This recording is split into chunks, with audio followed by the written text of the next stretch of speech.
تو دیکھا درندے پرندے چرندے سب موجود ہیں، اسی میں پانی کا چشمہ جاری ہوا، چھوٹی سی چڑیا آئی اور آنے کے بعد اس نے پانی پیا، پانی پینے کے بعد اپنا سر اٹھایا آسمان کی طرف، اور سر اٹھایا تو حضرت مالک بن دینار دوڑتے ہوئے گئے اس چڑیا کے قریب، تو چڑیا بھگی نہیں، چڑیا بھی پہچان نہیں تھی کہ اللہ کا ولی آ رہا ہے۔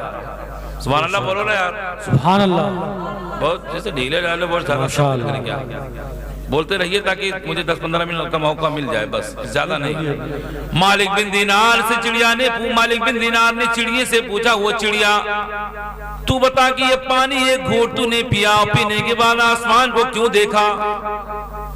تو مالک بن دینار سے چڑیا نے کہا، وہ اللہ کے بندے، ہم نے ایک گھونٹ پانی پیا ہے، 100 بار اپنے مولا کا شکر ادا کیا۔ سبحان اللہ، سبحان اللہ، اپنے اللہ کا شکر ادا کرنے کے لیے اپنا سر اٹھا رہے تھے۔ مالک بن دینار نیچے دیکھنے لگے، غشی طاری ہو گئی، بے ہوش ہو کر زمین پہ گر گئے۔ چڑیا قریب آئی اور آنے کے بعد آواز دینے لگی، او مالک بن دینار اٹھ کر کھڑے ہو جاؤ، کھڑے ہو جاؤ، کیا ہوا کیا ہوا؟ تو اپنے پروں سے اپنے پنکھوں سے ہوا دینے لگی، اپنے پنکھ سے ہوا دینے لگی۔ مالک بن دینار کو ہوا لگی، اٹھ کے کھڑے ہوئے، پھر چڑیا کو دیکھا پانی پی رہی تھی، پھر ایک گھونٹ پیا اور پھر آسمان پہ سر اٹھا دیا۔ مالک بن دینار نے کہا، وہ میرے مولا کل قیامت کے دن مجھے بخش دینا، اے اللہ تو نے مجھے انسان بنا دیا، تو نے مجھے نبی کا غلام بنا دیا، تو نے مجھے چلتا پھرتا بشر بنا دیا۔ وہی کہنے لگے، وہ چڑیا میں چاہتا ہوں کہ میں انسان نہ بنایا گیا ہوتا، آدمی نہ بنایا گیا ہوتا، تو جیسے ایک چڑیا بنا دیا گیا ہوتا۔ مجھ سے کل قیامت کے دن کیا نہیں پوچھا جائے گا؟ کہنے کہ میرے پاس کوئی اچھا عمل نہیں ہے، میرے پاس کوئی اچھی عمل کی پونجی نہیں ہے، میں کیا رب کو جواب دوں گا؟ جبکہ مالک بن دینار کی عبادت کا عالم یہ ہے کہ میں نے راویوں سے سنا، مورخین سے سنا کہ حضرت مالک بن دینار نے کئی سال تک نہ کھانا کھایا نہ پانی پیا، خالی مولا کی بارگاہ میں سر ہی جھکاتے رہے۔ جب ان کی عبادت کا یہ عالم تھا اور ہمارا، تو اذان کب ہو گئی پتہ ہی نہیں ہے۔ جمعہ کے دن دوڑے دوڑے اگر ہم آئے بھی تو 2 رکعت کسی طرح سے نماز پڑھی اور باقی سٹ سے بھاگ لیے۔ رمضان شریف کا روزہ نام رمضان علی ہے، رمضان کھا، اور روزہ ایک کو نہیں ہے، اور تبڑی دتون لے رہا تھا 4 بجے سے، مال ادھر سے ادھر جانے سے کپٹی چھوڑا ہوا تھا، منہ بنائے رہے ہیں جیسے لگتا کہ ان کے روزہ بہت کھرائے گا۔ یہ حال ہمارا ہے۔